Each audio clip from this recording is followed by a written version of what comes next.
Assalamualaikum warahmatullahi wabarakatuh. Salam Om Swastiastu, Namo Buddhaya, salam kebajikan, dan salam sejahtera untuk kita semua. Kami dari kelompok Mazhab Hukum Alam yang terdiri saya sendiri, Adi Maulana, Ardiana, Erika Manalu, Ayu Rizky, dan Halwa. Langsung ke pembahasan materi. Pengertian hukum alam. Apa yang dimaksud dengan aliran hukum alam dalam konteks filsafat dan hukum? Bagaimana hukum alam berbeda dari hukum positif yang ditetapkan oleh manusia? Pengertian hukum alam. Apa yang dimaksud dengan aliran hukum alam dalam konteks filsafat hukum? Aliran hukum alam, natural law, adalah sebuah teori filsafat hukum yang menyatakan bahwa ada prinsip-prinsip hukum universal yang berasal dari alam, akal budi atau Tuhan yang berlaku di semua tempat dan waktu. Konsep ini memiliki beberapa aspek penting. Yang pertama, sumber transenden. Hukum alam diyakini berasal dari sumber yang lebih tinggi dari manusia, seperti alam semesta, akal budi, atau Tuhan. Ini memberinya otoritas moral yang dianggap lebih tinggi dari hukum buatan manusia. Universal. Prinsip-prinsip hukum alam dianggap berlaku universal, tidak terbatas pada waktu, tempat, dan negara. Hal ini membedakannya dari hukum positif yang bersifat partikular dan terikat konteks, rasionalitas. Dalam banyak interpretasi, hukum alam dapat diketahui melalui penalaran rasional manusia. Filsuf seperti Thomas Aquinas berpendapat bahwa manusia dapat menemukan prinsip-prinsip hukum alam melalui akal budi. Moralitas intrinsik. Hukum alam dianggap memiliki nilai moral yang melekat, bukan sekedar aturan prosedural. Ini menjadi dasar untuk menilai keadilan dan legitimasi hukum positif. Standar evaluatif.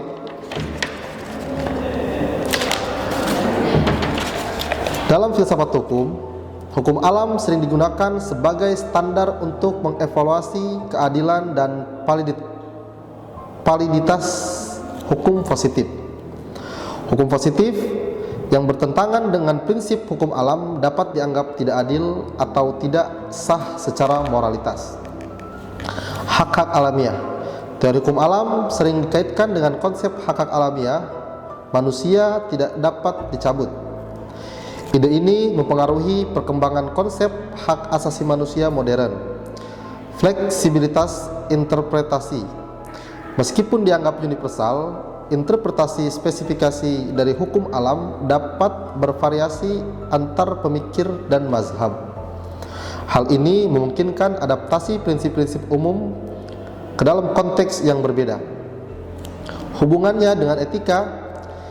Hukum alam erat kaitannya dengan etika dan moralitas, sering dianggap sebagai dasar filosofis untuk pengaruh prinsip-prinsip etis. Pengaruh historis. Konsep hukum alam telah mempengaruhi perkembangan hukum dan politik sepanjang sejarah, dari zaman Yunani kuno hingga era modern. Kritik dan konservasi. Meskipun berpengaruh, teori hukum alam juga menghadapi kritik, terutama dari perspektif positivisme hukum dan relativisme moral. Bagaimana hukum alam berbeda dari hukum positif yang ditetapkan oleh manusia? Hukum alam dan hubungan positif memiliki perbedaan-perbedaan mendasar yang mencerminkan pendekatan yang berbeda terhadap sumber, sifat, dan legitimasi hukum. Sumber dan otoritas. Hukum alam diyakini berasal dari sumber transenden seperti alam, akal budi universal, dan Tuhan.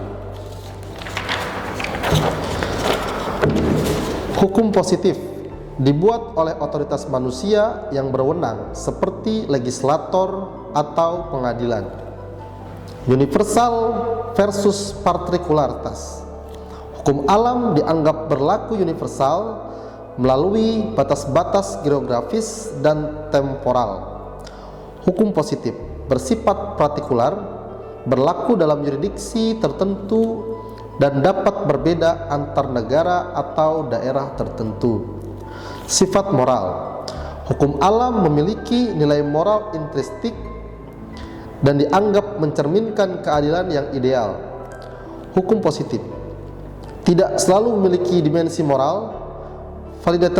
Validitasnya bergantung pada proses pembuatannya, bukan konteks moralnya. Fleksibilitas dan perubahan. Hukum alam dianggap abadi dan tidak berubah dalam prinsip-prinsip dasarnya. Sedangkan hukum positif dapat diubah, dicabut, atau diperbaharui melalui legislatif atau yudisial. Metode penemuan. Hukum alam ditemukan melalui penalaran filosofis, intuisi moral, atau wahyu spiritual yang termaktub di dalam kitab-kitab agama tertentu. Hukum positif ditetapkan melalui proses formal seperti legislasi, presiden pengadilan, atau dekret eksekutif.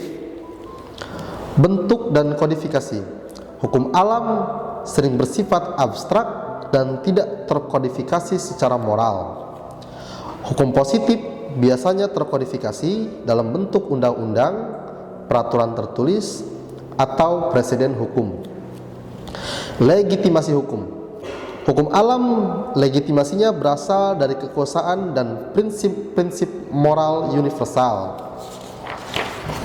Hukum positif legitimasinya berasal dari otoritas yang membuatnya dan proses pembuatan yang sah. Aplikasi praktis.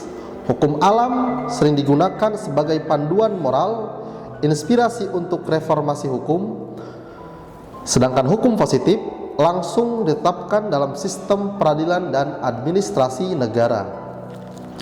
Interpretasi. Hukum alam, interpretasinya dapat bervariasi tergantung pada perspektif filosofis atau teologis. Sedangkan hukum positif, interpretasinya lebih terikat pada teks, hukum, dan preseden yang ada. Hubungan dengan kekuasaan. Hukum alam dianggap berdiri di atas kekuasaan manusia dan dapat digunakan untuk mengkritik atau mengevaluasi penguasa. Hukum positif sering mencerminkan dan melegitimasi struktur kekuasaan yang ada. Resolusi konflik. Hukum alam dalam kasus konflik, prinsip hukum alam dianggap harus diutamakan. Sedangkan hukum positif, konflik diselesaikan berdasarkan hierarki hukum positif yang berlaku. Cakupan. Hukum alam cenderung berfokus pada prinsip-prinsip dasar nilai-nilai fundamental, sedangkan hukum positif mencakup aturan-aturan spesifik untuk berbagai aspek kehidupan sosial dan ekonomi. Pemahaman tentang perbedaan-perbedaan ini penting dalam diskusi filosofis dan praktis tentang hukum.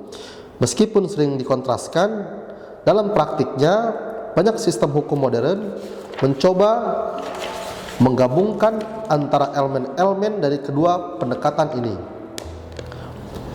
Mengakui pentingnya baik prinsip-prinsip moral universal maupun kebutuhan akan aturan hukum yang jelas dan dapat ditegakkan. Sejarah dan perkembangan. Siapa sajakah tokoh-tokoh utama yang berkontribusi pada pengembangan aliran hukum alam dan apa pemikiran mereka? Bagaimana pandangan hukum alam berkembang dari zaman Yunani kuno hingga era modern? Tokoh-tokoh utama dari pemikiran mereka yang pertama ada Plato 427 sampai 347 sebelum Masehi, memperkenalkan konsep bentuk ideal atau ide yang mengatasi realitas fisik, berpendapat bahwa hukum sejati berasal dari alam dan merupakan cermin keadilan universal. Lalu ada Aristoteles 384 sampai 322 sebelum Masehi, mengembangkan teori keadilan hukum alamiah dan keadilan legal, membedakan antara hukum alam yang universal dan hukum positif yang bersifat partikular. Yang ketiga ada Cicero 106 sampai 43 sebelum Masehi, menekankan bahwa hukum alam bersifat universal, tidak berubah dan abadi, menganggap hukum alam sebagai akal budi tertinggi yang ditanamkan dalam alam. Lalu ada Thomas Aquinas 1225 sampai 1274 mengintegrasikan pemikiran Aristoteles dengan ajaran Kristen, membagi hukum menjadi 4 jenis: hukum abadi, hukum alam, hukum manusia, dan hukum ilahi. Selanjutnya ada Hugo Grotius 1583 sampai 1645, dianggap sebagai bapak hukum internasional modern. Berpendapat bahwa hukum alam tetap valid meskipun Tuhan tidak ada. Et si Deus non daretur. Lalu ada John Locke 1632 sampai 1704, mengembangkan teori kontrak sosial dan hak-hak alamiah, menekankan hak-hak individu seperti hak hidup, kebebasan, dan kepemilikan. Lalu ada Jean Jacques Rousseau 1712 sampai 1778, mengembangkan konsep kehendak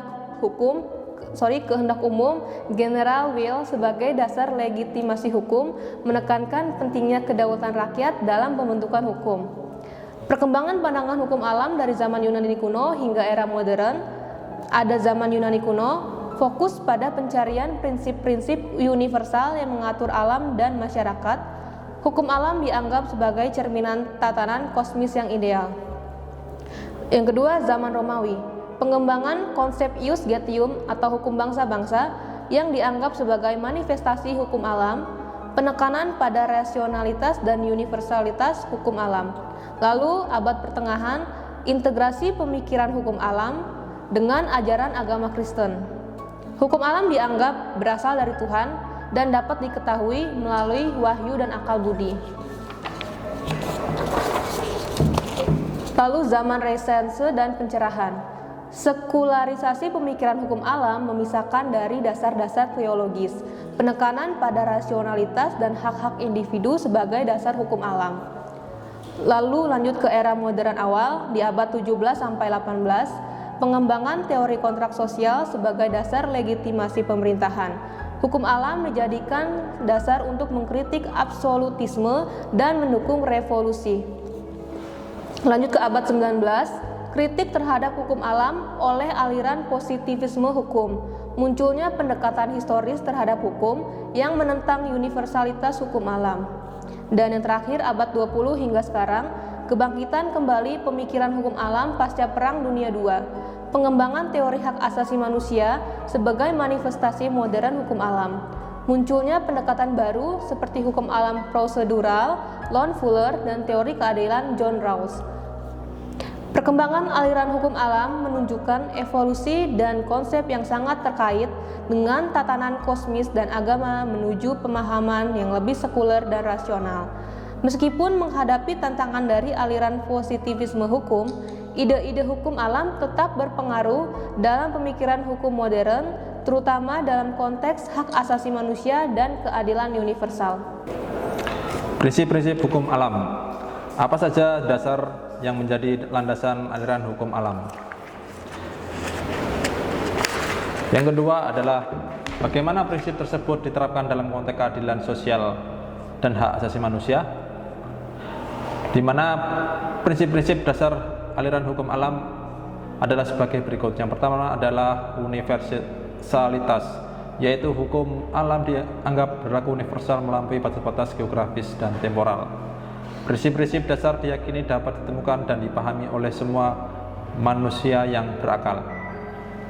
Yang kedua adalah keabadian dan ketidakberubahan, yaitu hukum alam dipandang sebagai sesuatu yang abadi dan tidak berubah. Prinsip-prinsip dasar dianggap tetap konstan, meskipun interpretasi dan aplikasi dapat berubah seiring waktu. Yang ketiga adalah rasionalitas. Hukum alam dapat diketahui sebagai penggunaan akal budi manusia, penekanan pada kemampuan manusia untuk menemukan prinsip-prinsip moral dan hukum melalui pemikiran rasional.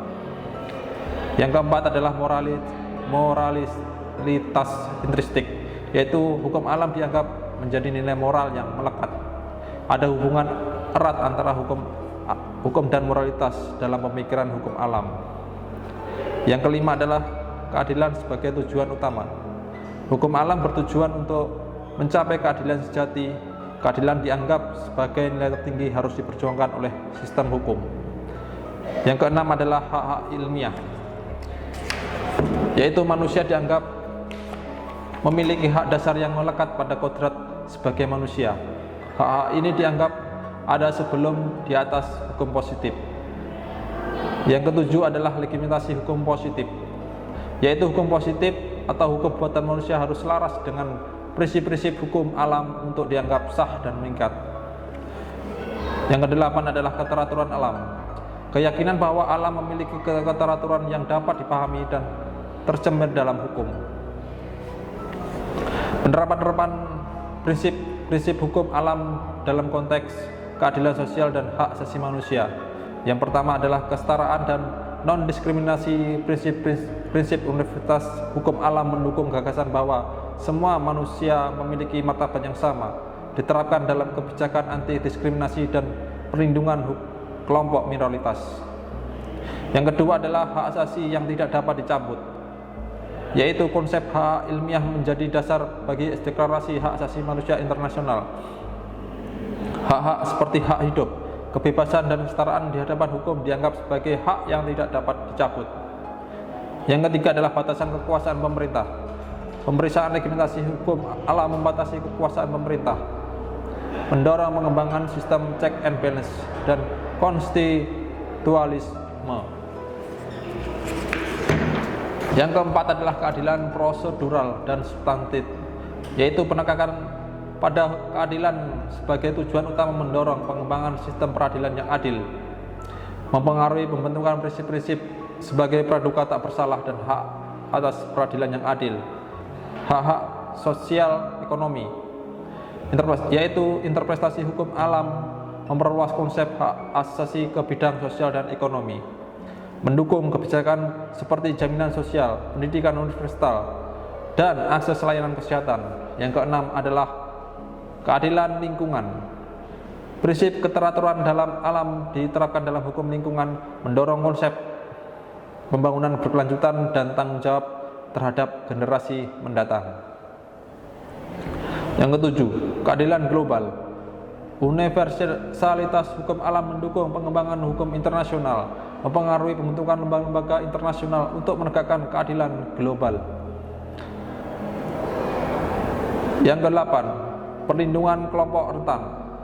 Prinsip moralitas intrinsik mendorong perlindungan khusus bagi kelompok-kelompok rentan seperti anak-anak, lansia, dan penyandang disabilitas. Yang kesembilan adalah resolusi konflik dan perdamaian, yaitu gagasan tentang keadilan universal diterapkan dalam upaya resolusi konflik internasional, mendukung pengembangan mekanisme arbitrase dan mediasi internasional. Reformasi yang ke-10 adalah reformasi hukum, yaitu prinsip-prinsip hukum alam sering digunakan sebagai dasar untuk mengkritik, mereformasi hukum positif yang dianggap tidak adil. Penerapan prinsip-prinsip hukum alam dalam konteks keadilan sosial dan hak asasi manusia telah memiliki dampak yang signifikan yang pembentukan sistem hukum dan kebijakan modern. Meskipun interpretasi dan penerapan dapat bervariasi, gagasan tentang hak-hak universal dan keadilan yang melampaui hukum positif terus memainkan peran penting dalam perkembangan hukum dan kebijakan publik di seluruh dunia. Hukum alam dan moralitas. Bagaimana hubungan antara hukum alam dan moralitas dalam masyarakat? Apakah hukum alam selalu sejalan dengan norma-norma moral yang berlaku di suatu masyarakat? Hubungan antara hukum alam dan moralitas dalam masyarakat adalah topik yang kompleks dan telah lama diperdebatkan oleh para filsuf dan ahli hukum. Hubungan antara hukum alam dan moralitas dalam masyarakat salah satunya adalah dasar filosofi yang sama. Hukum alam dan moralitas sering dianggap berasal dari sumber yang sama, yaitu prinsip-prinsip universal yang melampaui hukum positif. Keduanya bertujuan untuk membimbing perilaku manusia menuju kebaikan dan keadilan. Yang kedua, saling mempengaruhi. Kemudian, hukum alam sering menjadi dasar untuk mengembangkan dan membenarkan norma-norma moral dalam masyarakat. Sebaliknya, norma-norma moral yang berkembang dalam masyarakat dapat mempengaruhi interpretasi dan penerapan hukum alam. Yang ketiga, legitimasi hukum positif. Hukum alam dan moralitas sering digunakan sebagai standar untuk menilai legitimasi hukum positif. Hukum positif yang bertentangan dengan prinsip-prinsip moral fundamental mungkin dianggap tidak sah atau tidak adil. Lalu yang keempat, resolusi konflik. Dalam situasi di mana hukum positif dianggap tidak adil, prinsip-prinsip hukum alam dan moralitas dapat digunakan sebagai dasar untuk menentang atau mereformasi hukum tersebut. Yang keenam, evolusi bersama. Pemahaman tentang hukum alam dan moralitas dalam masyarakat cenderung berevolusi bersama seiring waktu, mencerminkan perubahan dalam nilai-nilai dan pemahaman sosial. Lalu, apakah hukum alam selalu sejalan dengan norma-norma moral yang berlaku di suatu masyarakat? Tidak selalu. Meskipun hukum alam dan norma-norma moral seringkali sejalan, ada kalanya terjadi ketidaksesuaian. Berikut beberapa contoh dan penjelasannya. Yang pertama, perbudakan. Contohnya, di banyak masyarakat sepanjang sejarah, perbudakan dianggap sebagai norma moral yang dapat diterima. Sedangkan menurut perspektif hukum alam, banyak filsuf hukum alam berpendapat bahwa perbudakan bertentangan dengan prinsip-prinsip fundamental kebebasan dan martabat manusia. Yang ketidaksesuaiannya dalam kasus ini, hukum alam menekankan kesetaraan manusia bertentangan dengan norma-norma moral masyarakat yang menerima perbudakan. Kemudian contoh yang kedua, diskriminasi gender. Contohnya, di banyak masyarakat, diskriminasi terhadap perempuan dalam hal-hal hak-hak sipil dan politik dianggap normal dan bermoral. Menurut perspektif hukum alam, prinsip-prinsip hukum alam modern menekankan kesetaraan dan non-diskriminasi. Ketidaksesuaiannya adalah hukum alam yang mempromosikan kesetaraan gender bertentangan dengan norma-norma moral tradisional yang mendukung patriarki. Lalu yang ketiga, hukuman mati. Contohnya, beberapa masyarakat menganggap hukuman mati sebagai bentuk keadilan yang sah dan bermoral. Sedangkan menurut perspektif hukum alam, ada perdebatan di kalangan pemikir hukum alam. Beberapa mendukung hukuman mati sebagai bentuk keadilan, sementara yang lain menganggapnya melanggar hak dasar untuk hidup. Ketidaksesuaian potensial ini bergantung pada interpretasi. Hukum alam mungkin bertentangan dengan norma moral yang mendukung atau menolak hukuman mati. Contoh berikutnya, kebebasan beragama. Beberapa masyarakat memiliki norma moral yang mendukung dominasi agama dan diskriminasi terhadap agama lain. Menurut perspektif hukum alam ini, banyak interpretasi modern hukum alam menekankan kebebasan beragama sebagai hak asasi. Ketidaksesuaiannya adalah hukum alam yang mendukung kebebasan beragama mungkin bertentangan dengan norma-norma moral masyarakat yang mendukung dominasi agama tertentu. Kesimpulannya, hubungan antara hukum alam dan moralitas dalam masyarakat adalah dinamis dan kompleks. Meskipun keduanya sering bersejalan, ada kalanya terjadi ketidaksesuaian, terutama ketika norma-norma moral masyarakat bertentangan dengan prinsip fundamental hak asasi manusia dan keadilan yang sering dikaitkan dengan hukum alam. Ketidaksesuaian ini sering menjadi katalis untuk perubahan sosial dan hukum. Seiring waktu, interpretasi hukum alam dan pemahaman tentang moralitas dalam masyarakat dapat berevolusi, mengarah pada transformasi norma-norma sosial dan hukum positif. Proses ini mencerminkan interaksi yang terus-menerus antara prinsip-prinsip abstrak hukum alam, realitas sosial yang berubah, dan perkembangan pemahaman kita tentang keadilan dan hak-hak asasi manusia. Kritik terhadap hukum alam. Apa saja kritik yang sering dilakukan terhadap aliran hukum alam, baik dari perspektif filosofis maupun praktis? Bagaimana aliran positif mendukung menanggapi konsep hukum alam? Kritik terhadap aliran hukum alam. Kritik dari perspektif filosofis ketidakjelasan sumber. Kritik hukum alam sering diklaim berasal dari alam atau akal budi, namun tidak ada kesepakatan jelas tentang apa sebenarnya sumber ini. Contoh, apakah hukum alam berasal dari Tuhan, alam semesta, atau rasionalitas manusia? Ketidakjelasan ini menimbulkan perdebatan filosofis. Subjektivitas interpretasi, kritik maupun diklaim universal interpretasi hukum alam sering berbeda-beda, tergantung pada latar belakang budaya, agama, atau filosofi seseorang. Contoh, perbedaan interpretasi tentang hak-hak individu atau filsufus barat dan timur. Kritik hukum alam, naturalisme fallacy.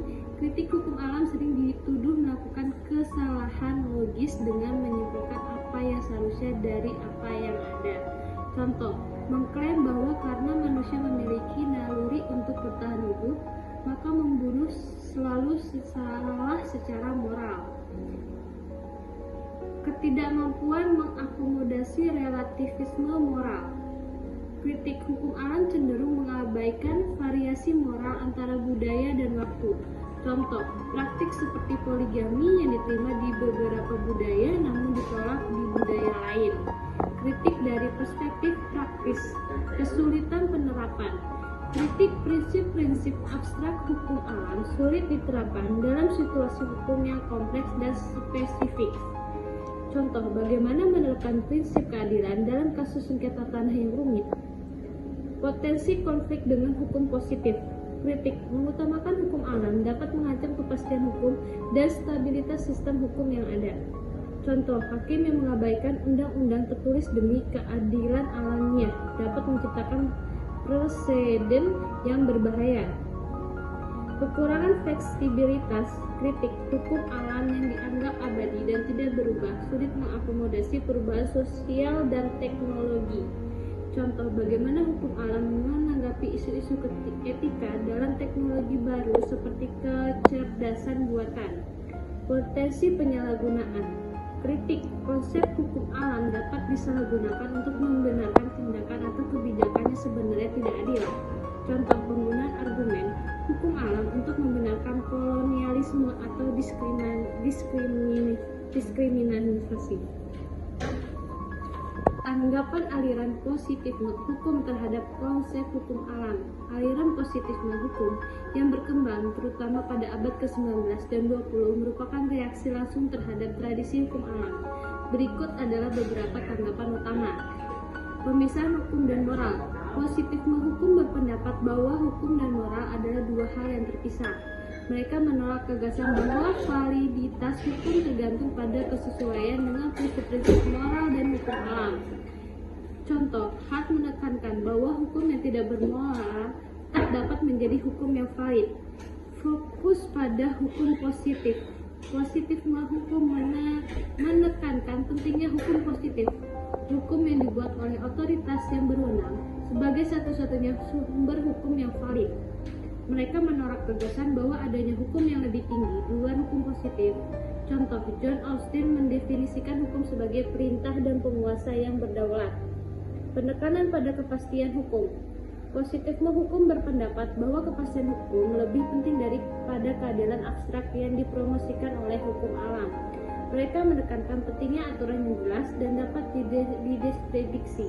Contoh, Hans Kelsen mengembangkan teori hukum murni yang fokus pada struktur formal sistem hukum.